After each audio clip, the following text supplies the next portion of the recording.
하나님의 평강과 축복이 우리 사랑하는 성도 여러분과 함께 하시길 주님의 이름으로 축원합니다.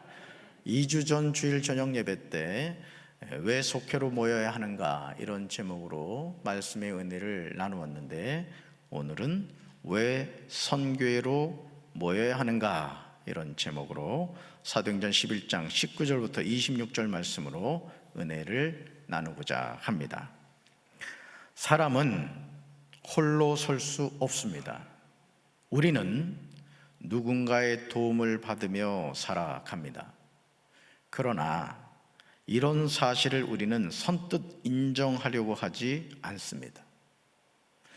마치 이 세상을 혼자 사는 것처럼 행동하죠. 누군가가 나를 위해서 희생하고 있음을 전혀 모르는 것처럼 말합니다. 하지만 우리가 어머니의 태중에 잉태가 되는 순간부터 무려 10달 동안 태중에서 생활합니다. 어머니의 사랑과 배려와 돌봄을 통해서 우리는 건강한 아기로 성장할 수 있습니다. 그러기에 많은 부모가 자녀를 위해서 태교를 하곤 합니다. 저도 우리 이내가 아내 태중에 있을 때 태교를 해야 된다 그래가지고 비싼 돈 들여서 어떻게 태교를 해야 되는가 책 사가지고 아내의 배를 바라보면서 좋은 아빠가 되겠다고 태교를 했었습니다. 여러분도 그러셨죠? 아무도 안 하셨군요. 네, 제가 잘못 알았군요. 사람은 태어나면서 바로 걷지를 못하죠. 동물의 세계를 보면 얼룩말이나 기타 이런 짐승들을 보면 태어나고 얼마 지나지 않아서 보둥보둥 거리다가 아주 거뜬히 일어서서 걷는 것을 보게 되죠. 근데 사람은 그러지 못합니다. 아니, 기는 것조차도 일정한 시기가 되어야 합니다. 갓난아기는 누워서 산모의 눈을 맞추면서 사랑을 먹고 성장하죠. 만약 누군가가 갓난아기를 돌봐주지 않으면 아기는 얼마 살지 못하고 굶어 죽고 말 것입니다. 이런 모습은 우리의 신앙생활도 마찬가지입니다. 우리는 자신이 처음부터 신앙생활을 비교적 잘했다고 생각하곤 합니다. 그래서 주변에서 믿음이 연약한 사람들의 행동을 보면서 손가락질을 하거나 마음으로 판단을 합니다. 하지만 이것은 착각이죠. 신앙의 여정에서 처음부터 날아다니는 사람은 없습니다. 처음부터 뛰는 사람도 없습니다. 처음부터 걷는 사람도 없습니다. 처음부터 기는 사람도 없습니다. 처음에는 누구나 누워 있습니다. 그냥 누워서 누군가의 돌봄을 받았기에 현재 내가 있습니다. 그래서 여러분, 갓난아기가 누워있는 모습 보셨습니까? 하늘을 바라보면서 천부여 의지없어서 손들고 갑니다.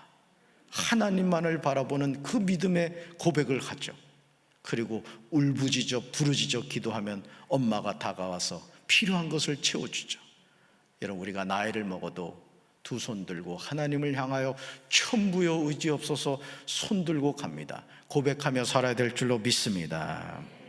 사도행전 11장 19절로 26절에서 우리는 한 사람이 사랑의 공동체인 교회 안에서 어떻게 세워져 가는가를 배우게 됩니다. 한 사람이 어떻게 주님의 일꾼으로 쓰임을 받게 되는가를 알 수 있습니다. 저는 이 시간 저와 여러분이 사람을 세우는 바나바가 되시기를 주님의 이름으로 축원합니다. 믿음의 공동체에서 꼭 필요한 인물이 따라합시다. 바나바. 위로의 아들이라는 그런 이름의 뜻을 갖고 있죠. 난세 영웅이라는 말이 있습니다. 이 말의 뜻은 평화로울 때는 진가가 드러나지 않지만 전쟁 따위의 위기 상황이 발생했을 때 그 진가가 드러나 그 상황을 해결하는 인물을 의미하죠. 오늘 바나바는 안디옥 교회에서 이런 인물이었습니다. 사도행전 11장 19절을 보시면 당시 상황이 그렇게 평탄하지 않은 것을 보게 됩니다. 우리 말씀 같이 읽습니다. 그때에 스데반의 일로 일어난 환란으로 말미암아 흩어진 자들이 베니게와 구브로와 안디옥까지 이르러 유대인에게만 말씀을 전하는데. 아멘. 사도행전 7장에서 스데반은 설교를 합니다. 스데반의 설교는 조상 아브라함으로부터 시작하는데 구속사적인 맥락으로 전해지고 있습니다. 여러분, 구속사적이란 뜻이 뭐라 그랬죠? 구속사가 성경의 역사를 통하여 하나님의 구원하신 계획이 기록된 것을 구속사다 이렇게 말하죠. 그 구속사를 이루신 분이 누구시죠? 예수 그리스도신 줄로 믿습니다. 그래서 창세기부터 요한계시록까지는 항상 예수 그리스도가 주인공이고, 여러 번 제가 말씀을 드렸습니다마는 구약 성경 39권은 뭐다? 오실 메시아. 신약 성경은요, 오신 메시아, 그리고 다시 재림하실 메시아에 대한 기록을 하고 있다고 말씀을 드렸습니다. 스데반의 설교는 날이 선 검과 같습니다. 그 어떤 타협도 용납하지 않는 시퍼런 날이 서 있어요. 말씀 볼까요? 목이 곧고 마음과 귀에 할례를 받지 못한 사람들아, 너희도 너희 조상과 같이 항상 성령을 거스르는 도다. 아멘. 자, 이 말씀을 잘 보세요. 담임 목사인 제가 강단에 서서 여러분을 향해서 말합니다. 여러분, 목이 곧고 마음과 귀에 할례를 받지 못한 여러분도 여러분 조상과 같이 항상 성령을 거스르고 있습니다. 아멘. 아무도 안 하잖아. 그러니까 여러분, 스데반의 설교를 듣는 당시 유대인들의 이 뭐랄까요, 마음속에는 막 화가 치밀어 오른 거예요.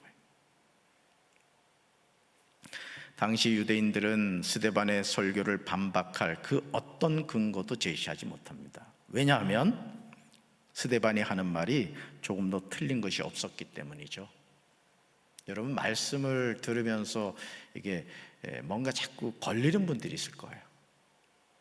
그게 은혜입니다. 아멘. 그 여러분, 우리가 항상 하나님이 주시는 은혜는, 여러분 제가 말씀을 드립니다만, 자 보세요. 여기 접시가 있습니다. 하나님의 은혜는 어떻게 담기느냐? 이 접시가 이렇게 있으면 아무것도 담기질 않아요. 이건 뭐죠? 말씀을 튕겨내는 겁니다. 여러분이 설교를 듣는 가운데서도 그런 분들이 있어요. 말씀을 자꾸 튕겨내요. 판단을 해요. 이래서 안 되고 저래서 안 되고. 근데 말씀의 은혜를 받는다는 건 뭐냐? 내 생각과 내 느낌과 내가 어떤 알고 있는 어떤 내용과 다르다 할지라도 아멘 아멘, 접시를 이렇게 하는 사람 은혜를 받습니다. 오늘 이 저녁에도 이런 인생이 아니라 이런 인생이 되셔서 말씀에 큰 은혜 받게 되기를 주님의 이름으로 축원합니다. 스데반은 유대인들을 목이 곧고 마음과 귀에 할례를 받지 못한 사람들이라고 합니다. 참 불행하죠. 우리가 신앙생활을 하면서도 목이 곧은 사람이 있어요. 또 마음과 귀에 할례를 받지 못한 사람들이 있습니다. 저는 우리 사랑하는 성도 여러분들이 목이 곧은 인생이 아니라, 마음과 귀에 할례를 받지 못한 사람들이 아니라 목이 겸손해지고 마음과 귀에 할례를 받게 되길 주님의 이름으로 축원합니다. 자, 유대인들은 언제나 성령을 거역하고 있는데 그들의 조상들이 한 그대로 그들도 하고 있다는 거예요. 그래서 우리 부모님들 잘 들으세요. 집에서 혹여나 이야기를 하실 때 교회에 대한 부정적인 말이나 또 담임 목사에 대한 부정적인 말이거나 또 우리 장로님들이나 여타 성도들에 대한 불신앙적인 얘기 하지 마십시오. 그 얘기를 듣는 자녀들에게 독을 먹이는 거예요. 독을. 이런 잘못을 범하는 성도들이 너무 많아요. 그럼 결국 여러분, 그 자녀들이 신앙이 성장하지 않아요. 사실은 중직자들의 자녀가 신앙 가운데 바로 서지 못하는 이유 중에 하나가 뭐냐? 바로 거기 있습니다. 여러분, 혹여라도 그런 마음이 들 때마다 하나님 앞에 그걸 다 고백하시길 바라요. 아멘. 가정에서나 또 속회에서나 선교에서나 모이면 항상 내 입술을 성령님 주관해 주십시오. 믿음의 말, 축복의 말, 긍정의 말, 은혜의 말을 하시기를 주님의 이름으로 축원합니다. 스데반의 설교를 들은 사람들은 마음에 찔려 그를 향하여 이를 갑니다. 하지만 스데반은 오히려 성령 충만하여 하늘을 우러러 주목하면서 정말 놀라운 말을 해요. 바로 이 말씀이죠. 같이 읽습니다. 스데반이 성령 충만하여 하늘을 우러러 주목하여 하나님의 영광과 및 예수께서 하나님 우편에 서신 것을 보고 말하되, 보라, 하늘이 열리고 인자가 하나님 우편에 서신 것을 보노라 한대. 아멘. 스데반의 설교를 들은 사람들은 큰 소리를 지르며 귀를 막고 일제히 스데반에게 달려들어 성 밖으로 내칩니다. 돌로 스데반을 칩니다. 이때 증인들이 옷을 벗어 사울이라 하는 청년의 발 앞에 둡니다. 어떤 이유로 증인들이 사울 앞에 옷을 벗어 놓았는지 알 수 없지만 사울이 스데반을 죽이는 일에 주도적으로 참여했음을 보여줍니다. 바울은 사도행전 22장 20절에서 자신이 스데반의 순교에 동참했음을 고백합니다. 같이 읽습니다.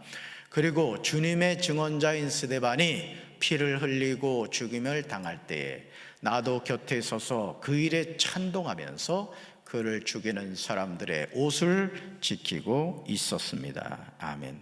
부끄러운 과거예요. 바울의 생에 있어서 너무너무 수치스럽고 부끄러운 과거를 고백하고 있습니다. 여러분이 신앙생활을 하시면서 있어야 될 자리가 있어요. 잊지 말아야 될 자리가 있습니다.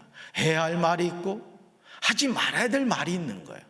여러분, 우리의 살아가는 모든 삶을 하나님이 녹하고 계시다는 사실을 믿으시기를 바랍니다.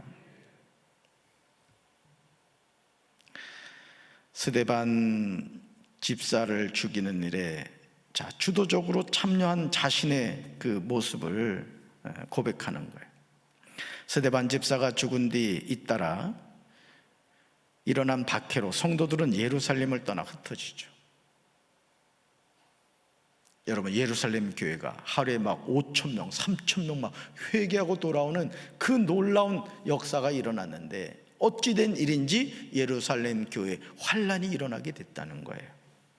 정말 놀라운 사실은 그들이 도착한 베니게와 구브로와 안디옥에서 사람들을 찾아다니며 복음을 전한 거예요. 여러분, 사실은 이 예루살렘 교회의 환란과 핍박은 예고가 된 거였어요. 왜요? 주님이 제자들에게 분명히 명령하신 말씀이 있었어요. 여러분, 사도행전 1장 8절 암송하시죠? 같이 읽습니다. 오직 성령이 너에게 임하시면 너희가 권능을 받고 예루살렘과 온 유대와 사마리아와 땅끝까지 이르러 내 증인이 되리라 하시니라. 아멘. 자, 예수님이 제자들에게 명령하신 말씀은 예루살렘에 머물러 있지 않고 땅끝까지 이르러 내 증인이 되라고 했는데, 예루살렘 교회가 부흥하다 보니까 우리 좋지? 우리 흩어지지 말자. 이번 속회 편성과 성교회를 이렇게 편성하는 가운데서도 우리가 남이가, 우리는 흩어질 수 없다, 뭉치면 살고 흩어지면 죽는다, 이런 분들이 계시더라고요. 여러분, 담임 목사가 속회를 편성할 때 얼마나 고민하는지 몰라요. 이거 가발 썼다니까. 성교 편성할 때도 마찬가지입니다. 여러분, 회장 선임하는 것도 그렇고 참 성교회 이렇게 하는 것도 참 보통 일이 아니에요. 여러분은 한 사람이지만 저는 여러분을 전체를 대해야 되잖아요. 담임 목사를 긍휼히 여기시고 순종하는 자에게 복이 있을지어다. 아멘 안 하신 분들은 뭐예요? 그러니까 여러분, 그래서 어느 교회는 그렇게 한다 그러더라고요. 2년마다 무조건 돌린다는 거예요. 2년마다.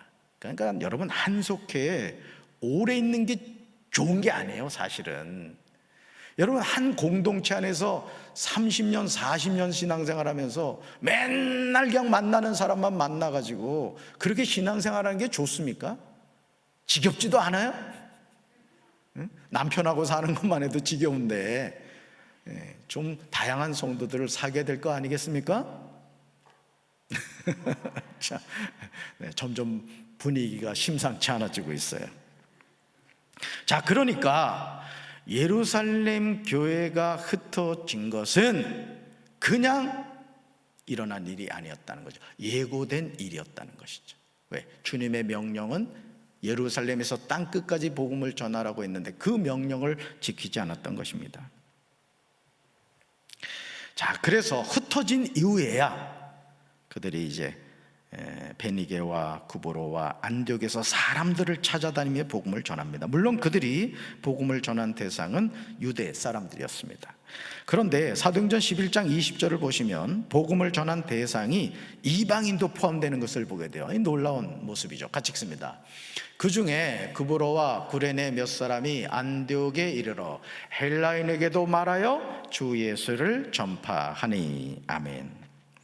저와 여러분의 삶에서 하나님이 행하시는 일은 정말 오묘하고 놀랍습니다. 스데반 집사의 순교와 핍박으로 그리스도인들은 예루살렘을 떠날 수밖에 없었습니다. 그런데 오히려 그 환난으로 말미암아 생명의 복음이 이방인들에게 전해진 통로가 되었다는 거예요.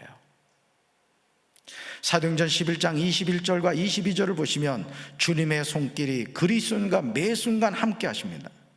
여러분, 우리가 주님의 사명을 감당할 때 주님이 우리를 도와주신다는 사실 믿으시길 바랍니다.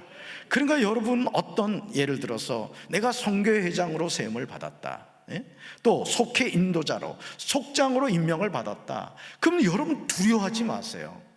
제가 부담임 목사로 오랜 동안 시집살이 하다가 담임 목사가 되니까요, 제가 뭘 깨달았느냐면 하나님이 도와주신다는 걸 제가 느꼈습니다. 제가 강경 와서 목회하리라고 저는 꿈에도 생각을 안 했어요. 근데 하나님이 강경으로 보내셨잖아요. 그리고 지난 1년 동안 여러분 보시는 바와 같이 얼마나 진짜 교회가 많이 변화가 되었어요. 그래요, 안 그래요? 담임 목사 한 사람이 바뀌는데도 교회가 이렇게 변화가 되는 거예요. 누가 이 일을 하시겠어요? 하나님이 행하시는 줄로 믿습니다. 그러니까 사람이 마음으로 계획할지라도 그 길을 인도하시는 분은 여호와 하나님이신 줄로 믿습니다. 스데반 집사의 순교와 핍박으로 그리스도인들은 예루살렘을 떠날 수밖에 없었어요. 그런데 오히려 그 환난으로 말미암아 생명의 복음이 이방인들에게 전해진 통로가 되었다는 거예요. 여러분, 생명의 복음을 들은 많은 사람이 믿고 주님께로 돌아왔습니다. 저는 우리 교회에 이런 은혜가 있어야 될 줄로 믿습니다. 자꾸 전하세요, 여러분. 자꾸 전하셔야 됩니다. 전하면 거두게 되는 거예요. 아멘. 자, 이런 놀라운 소식이 예루살렘 교회에 전해지자 교회는 안디옥 교회에, 수리아 안디옥 교회에 바나바를 보냈던 거예요. 바나바는 안디옥에 도착해 하나님의 은혜가 내린 것을 보고 기뻐합니다. 그리고 온 마음을 다해 주께 끝까지 충성하라고 성도들 모두를 격려했습니다. 바나바는 예루살렘 교회를 대표하여 안디옥 교회 상황을 정확하게 보고하기 위해서 파송된 것이죠. 그렇다면 바나바는 어떤 사람입니까? 예루살렘 교회를 대표해서 안디옥 교회에 파송될 정도라면 당시 예루살렘 교회에 있던 지도자들에게 신임을 얻은 인물이었을 것입니다. 사도행전 11장 24절에서 바나바가 어떤 사람인가에 대해서 기록하고 있어요. 저는 우리 사랑하는 성도들도 이렇게 평가되는 성도들 되길 바라요. 같이 읽습니다. 바나바는 착한 사람이요 성령과 믿음이 충만한 사람이라. 이에 큰 무리가 주께 더하여 지더라. 아멘. 사도행전을 기록한 누가는 바나바를 소개하면서 두 가지로 소개합니다. 직분을 사모하는 분들, 또 부름을 받은, 사명의 자리로 부름을 받은 사람이 꼭 갖춰야 될 두 가지 자질이죠. 첫째, 바나바는 어떤 사람?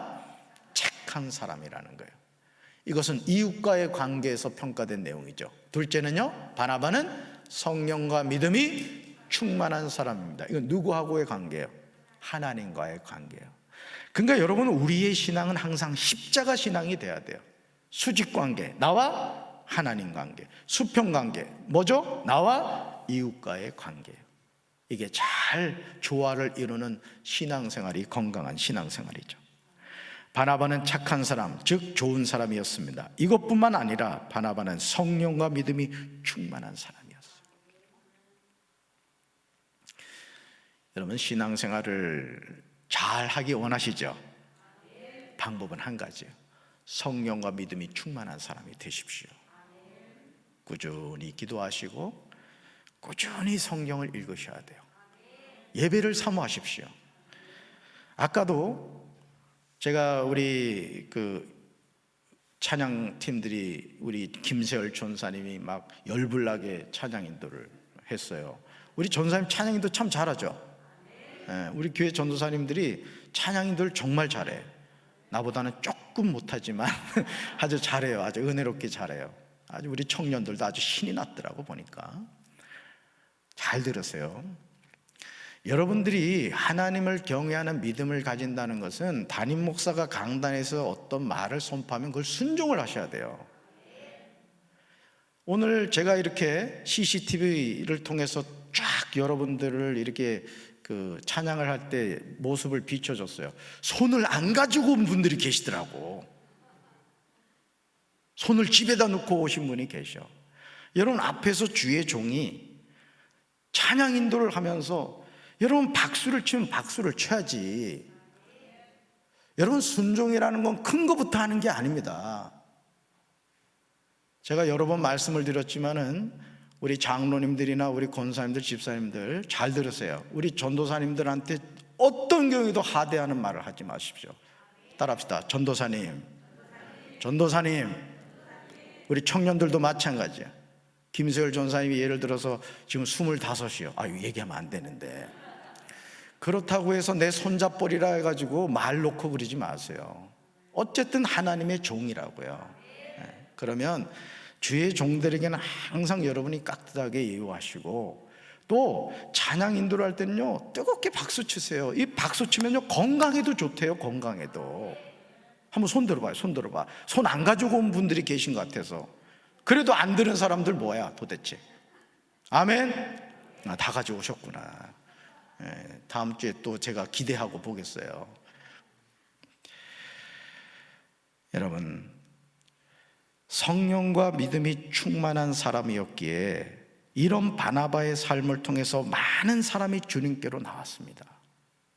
그러니까 여러분, 한 사람이 성령에 붙잡힌다는 것은요 놀라운 일을 이루어가는 것이죠.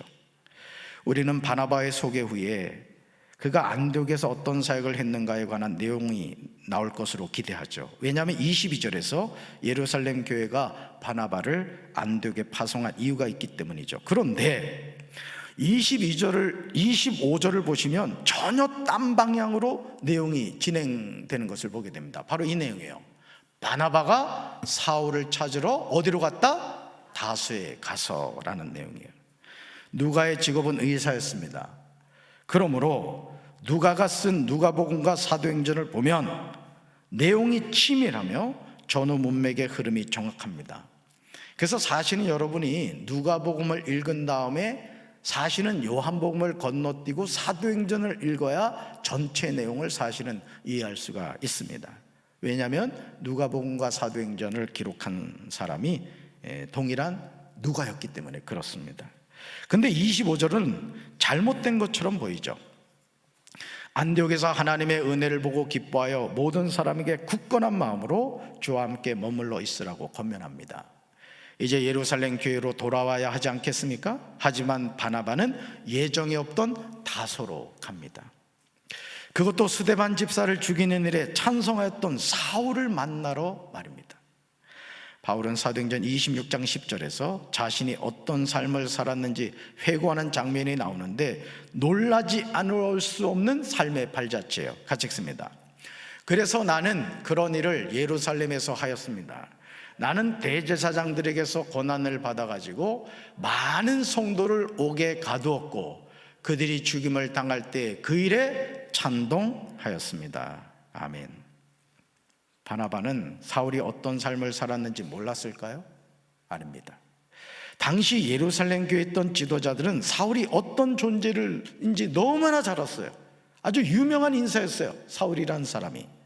심지어 사도행전 9장 26절에서 다메섹으로 가던 길에서 회심한 사울을 제자들이 두려워하는 것을 보게 됩니다. 같이 읽습니다. 사울이 예루살렘에 이르러서 거기에 있는 제자들과 어울리려고 하였으나 그들은 사울이 제자라는 사실을 믿을 수가 없어서 모두들 그를 두려워하였다. 아멘. 어떻게 보면 사울은 자신이 이제까지 살아온 삶의 발자취 때문에 주님의 일을 하기엔 너무도 부적합한 인물이었어요. 많은 성도를 옥에 가두었습니다. 성도들이 죽임을 당할 때 그 일에 찬동하였습니다. 심지어 사울이 예수님을 영접하고 제자가 되었다는 사실을 믿지를 못해요. 예루살렘에 있던 제자들이 사울을 보고 두려워하였습니다. 이때 사울의 회심을 믿어준 사람이 누굽니까? 바나바인데 사도행전 9장 27절에 나오죠. 같이 읽습니다. 하지만 바나바는 사울을 데리고 사도들에게로 갔습니다. 바나바는 사도들에게 사울이 길에서 주님을 본 것과 주님께서 사울에게 하신 말씀과 사울이 다마스커스에서 담대하게 예수님의 이름을 전한 일을 이야기해 주었습니다. 아멘. 사랑하는 성도 여러분, 저는 우리 교회에 또 다른 바나바가 많이 세워지기를 기도합니다. 오늘 사울의 회심을 믿어주지 않는 사람들이 많습니다. 아니, 오히려 또 다른 사울을 두려워하는 분도 있습니다. 이럴 때 바나바의 역할은 사울을 세워주는 일이에요. 교회는요, 중직자가 잘 세워져야 됩니다. 장로님을 바로 세워야 되고 권사님을 바로 세워야 돼요.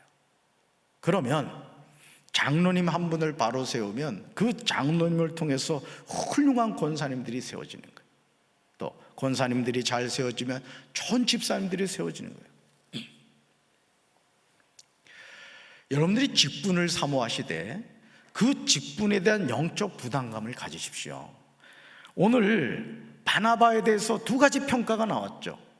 수평관계, 착한 사람이라고 나왔어요. 수직관계, 성령과 지혜가 충만한 사람이었다고 했습니다. 여러분, 직분 받아서 뭐 할 겁니까? 여러분, 장로가 돼서 뭐 하시려고 합니까? 권사가 돼서 뭐 하려고 하십니까? 하나님이 기뻐하시는 직분자가 되어야 될 줄로 믿습니다. 꿈에도 그리던 목사가 제가 됐잖아요. 저는 하나님 앞에 늘 기도하는 게 뭔지 아십니까? 주님이 기뻐하시는 주의 종이 되게 해달라고 늘 기도해요. 왜요? 제 나름대로는 목회를 잘한다고 했는데 주님의 뜻과 무관한 목회를 한다고 생각해 보세요. 그건 비참한 겁니다, 여러분. 여러분이 직분을 사모하시되 그 직분에 합당한 준비를 하시길 바라요. 아멘. 지혜가 성령이 충만한 분이 되십시오. 착한 사람이 되십시오. 그래서 누구든지 그분을 추천했을 때, 그렇지, 그분은 장로님이 돼야 돼, 그분 권사님이 돼야 돼, 이렇게 평가를 받고 세움을 받아야지. 세움을 받았는데도 본인도 부끄럽고 또 본인 스스로도 그 사명을 감당하지 않는다면 그런 분에게 직분 줘서 뭐 하겠습니까? 오히려 교회 문제만 일으키죠. 저는 우리 사랑하는 성도 여러분들이 정말 바나바처럼 착한 사람이 되시고 성령과 지혜가 충만한 사람이 되셔서 시대적인 한때 하나님의 쓰임을 받는 일꾼들 되시기를 주님의 이름으로 축원합니다. 오늘요, 여러분, 이 바나바의 역할을 하는, 정말 사울을 세워주는 일을 해야 할 분들이 많다는 거예요. 아무리 많은 성도가 우리 교회에 등록한다 하더라도 그분들이 교회에 정착을 하지 못하고 앞문으로 와서 뒷문으로 나간다면 우리 교회는 부흥할 수가 없는 거예요. 여러분, 새 가족을 잘 보세요. 새 가족을 돌보고 양육하고 정착하는 일은 전교인이 관심을 가지고 해야 할 거룩한 사명입니다. 저는 이 저녁에 나오신 여러분들에게 담임 목사로서 간곡하게 부탁을 드립니다. 새 가족을 돌보고 양육하고 정착하는 일은 내가 관심을 가지고 해야 할 거룩한 사명이라는 거예요. 그래서 여러분들이 주일이나 예배 시간에 교회에 나왔을 때 여러분은 항상 레이더를 켜야 돼요.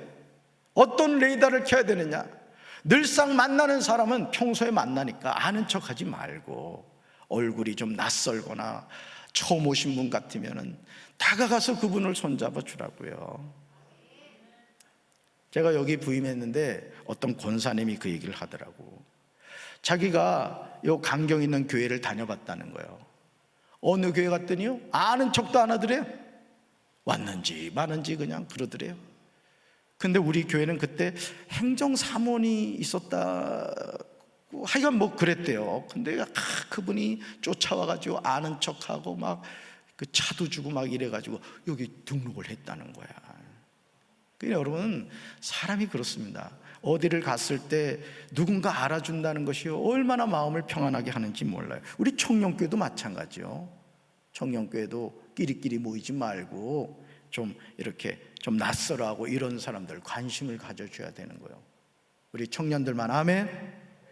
끼리끼리 모여봐라 그냥.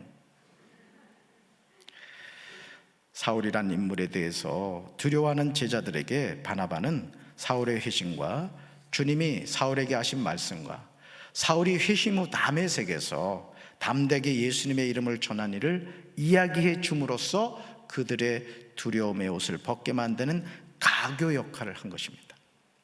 바나바의 헌신과 수고로 사도행전 26절에서 사울이 제자들과 사귀려고 했을 때 그의 제자됨을 믿지 않아 다 두려워하는 제자들이 28절 보시면요, 사울은 제자들과 함께 지내게 됩니다. 예루살렘을 자유롭게 다니면서 주 예수님의 이름을 담대하게 전했습니다. 여러분,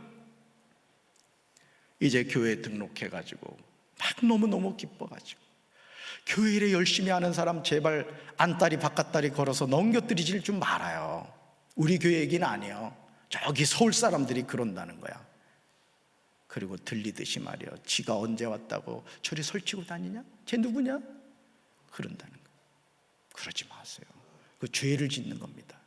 오히려 칭찬해 주시고, 아유 집사님 참 우리 교회 보배야, 권사님 우리 교회 보배야, 우리 교회 안 왔으면 어떡할 뻔했어. 그렇게 하실 거죠? 그렇게 해야 됩니다. 여러분, 우리가 이 세상에서도 우리가 한 가족으로 살아간다고요? 좌우에 계신 분들과 인사합시다. 우리가 한 가족입니다. 천국에서도 만납니다. 갑자기 인상이 심각해지는 사람이 있어. 천국에서도 만난다니까. 자, 그러나 유대 사람들은 사울을 죽이려고 꾀하였습니다. 이 사실을 알게 된 형제들이 사울을 가이사랴로 데리고 내려가서 다소로 보냈습니다. 그리고 사도행전 11장 25절에서 바나바는 다소에 있는 사울을 찾아가죠. 무엇을 위해서 이렇게 한 것일까요? 사도행전 11장 26절을 보시면 바나바가 사울을 찾아간 목적이 분명히 나와요. 같이 읽습니다. 만남에 안디옥에 데리고 와서 둘이 교회 1년간 모여있어 큰 무리를 가르쳤고 제자들이 안디옥에서 비로소 그리스도인이라 일컬음을 받게 되었더라. 아멘. 저는 우리 교회에 이런 만남이 회복되기를 주님의 이름으로 축원합니다. 그러므로 선교회가 중요한 거예요. 자, 볼까요? 같이 읽습니다. 선교회는 선교와 봉사와 친교를 목적으로 하는 소그룹 가운데 하나입니다. 남선교회와 여선교회, 청장년 선교회로 구분됩니다. 대부분 교회는 비슷한 나이별로 선교회를 조직하고 있고요, 신입교회는 선교회에 가입하여 교우들과 교제하며 교회 생활을 익히고 각 부서에서 봉사하게 됩니다. 금년도 우리 교회는 이런 연령대에 대한 부분을 좀 벗어났어요. 우리 연세 드신 어르신들 같은 경우는 좀 젊은 권사님들, 집사님들을 전략적으로 배치해서 같이 이렇게 활동할 수 있도록 그렇게 했습니다. 그런데 교회 안에서 선교회는 선교와 봉사와 친교라는 중요한 목적을 상실하고 말았어요. 자, 선교회가 하는 세 가지 일을 뭐라고요? 따라합시다. 선교, 봉사, 친교. 선교회가 해야 될 중요한 세 가지 역할입니다. 새 가족들이 자신의 나이에 맞는 선교에 가입하여 성도들과 교제하며 교회 생활을 익히고 각 부서에서 봉사하도록 이끌어 주어야 하는 영적인 바나바가 없어요. 늘 외톨이로 교회를 다니는 분들이 계십니다. 그래도 주일 저녁 예배 나오실 정도면은 그래도 여러분들은 우리 교회 그래도 뿌리를 내리신 분들이라고요. 근데 주일날 그냥 그 예배 한번 참여하는 것도 엄청난 부담감을 가지고 계신 분들이 있어요. 그러면 우리 선교회 회장님들이나 회원들이 해야 할 일이 뭐냐? 믿음이 연약한 분들이 주일날 교회에 나왔을 때 쫓아 달려가시라 이거요. 달려가서 손잡아주고, 아유 보고 싶었다고, 응? 저 엘린 카페 가면 커피가 맛있는 게 있다고, 커피 없으면 목양실로 오세요. 제가 쏠 테니까. 그래서 그분의 손을 잡고 자꾸 이렇게 인사를 하고 다가가 주셔야 됩니다. 그러면 그분이요, 처음에는 불편해할지 모르지만 그것이 그분에게 이 교회를 계속 나와야 될 이유가 되는 거예요. 이번에 속회와 성교회를 편성하면서 여러분들이 좀, 제가 봐도 그래요. 야, 이 속회는 좀 어렵겠구나, 이 성교회는 좀 어렵겠구나, 이런 거를 저도 알아요. 담임 목사가 모르겠습니까? 척 보면 알지? 예? 예를 들어서 10명을 배치했다 그러면 실질적으로 나올 수 있는 사람은 3-4명밖에 없다. 왜 몰라요? 제가 알지. 그건 무슨 뜻이죠? 잘 나오는 3명과 안 나오는 7명을 찾아가서 그들이 같이 참여할 수 있도록 그들을 이끌어 달라는 담임 목사의 마음이에요. 아멘. 말하지 않아도 잘 참여하는 사람 누구 못합니까? 우리 청년들 갖다가 선교회장 시켜도 그런 선교회는 하지. 그런 속회 누가 못합니까? 어려운 속회일수록 더 기도하면서 하나님의 지혜를 구하면 여러분, 가장 연약한 속회가 가장 부흥하는 속회와 선교회가 될 줄로 믿습니다. 사람은 홀로 서지 못합니다. 신앙생활도 홀로 할 수 없습니다. 우리는 서로 도우면서 천국을 향해 달려가야 될 줄로 믿습니다. 저는 우리 교회 담임 목사로서 저 자신도 홀로 못 달려가요. 제가 이 교회 담임 목사지만 여러분의 손 같이 잡고 우리 천국을 향해 달려가자 이거예요. 함께 하실 거죠? 어느 순간 옆에 있는 지체가 넘어졌을 때 내가 손을 내밀어 잡아주면 다시 일어납니다. 내가 넘어졌을 때 옆에 있는 다른 지체가 내 손을 잡아주면 거뜬히 일어나게 됩니다. 남녀 청장선교회가 이 역할을 해야 할 줄로 믿습니다. 우리 전도사님들 내가 이렇게 같이 일을 해보니 일을 참 잘해요. 잘하는 거 아시죠? 볼 때마다 밥도 좀 사주고 칭찬도 해주고 그러세요. 제 아멘이 이렇게 시원치 않습니까? 밥 비싼 거 안 사도 돼요. 그 마음이거든요. 마음. 자, 봅시다. 같이 읽어요. 건강한 교회는 하늘에서 뚝 떨어지는 것이 아닙니다. 강단에서 담임 목사를 통해서 생명의 말씀이 바로 전해져야 합니다. 저는 주일 설교를 내일 준비해요. 월요일 날 준비합니다. 월요일 날 어디 특별한 일이 아니고서 어디 가지 않아요. 주일 설교를 월요일 날 한다고요. 일주일 내내 그 말씀을 계속 수정해 가는 거예요. 왜? 여러분들한테 맛있는 생명의 양식 전해주려고 하는 거예요. 속회를 통해서 주신 말씀을 나누면서 믿음이 성숙해집니다. 자신의 연령대에 맞는 선교를 통해서 선교봉사 친교를 통해 주신 사명을 감당합니다. 여러분, 유명무실한 속회가 되지 마십시오. 유명무실한 선교가 되지 마십시오. 여러분, 속회를 통해서 성령이 역사하고 여러분 선교를 통해서 하나님의 큰 역사가 나타나야 될 줄로 믿습니다. 이제 믿음으로 결단하여 선교를 찾아가시기 바라요. 우리 교회가 이런 교회가 되어야 될 줄로 믿습니다. 자, 같이 읽습니다. 주님은 또 다른 바나바를 찾고 계십니다. 자, 두 손을 듭시다. 주님, 제가 바나바가 되겠습니다. 여기 제가 있습니다. 기도하겠습니다. 하나님 아버지, 오늘 바나바를 통하여 살인자 사울이 하나님의 큰 사명자로 세움을 받는 것을 보게 됩니다. 우리가 잘나고 똑똑한 것 같지만 우리도 허물과 죄로 죽었던 존재였습니다. 누군가를 통해 전도되었고 누군가를 통해서 교회에 나오게 되었습니다. 그리고 예수님을 만났고 하나님의 자녀가 되었습니다. 우리 주변에 믿음이 연약해 자주 넘어지는 지체들을 보면서 판단하지 않게 도와주시고 우리가 그들을 다가가서 손잡아주고 일으켜줄 수 있는 또 다른 바나바가 되게 하옵소서. 그래서 우리 교회 모든 지체들이 하나도 시험 들지 않고 끝까지 믿음의 선한 싸움 승리하며 살아가게 도와주옵소서. 있으나 마나한 속회, 있으나 마나한 선교회가 아니라 하나님의 큰 역사의 주인공이 되는 속회와 선교회가 될 수 있도록 주여 도와주옵소서. 하나님의 뜻이 계셔서 2022년 속회 인도자와 속장, 선교회 회장과 선교회 회원으로 부름받은 모든 분들에게 하나님 능력으로 함께하여 주셔서 능히 그 사명 감당케 도와 주옵소서. 성령으로 충만케 하여 주시옵소서. 이제는 우리 주 예수 그리스도의 크신 은혜와 하나님 아버지의 한없는 사랑과 성령의 교통하심이 주님이 주신 직분으로 사명 감당하기 원하는 사랑하는 주의 백성들 위해 이제부터 영원토록 함께 하시기를 간절히 축원하옵나이다. 아멘.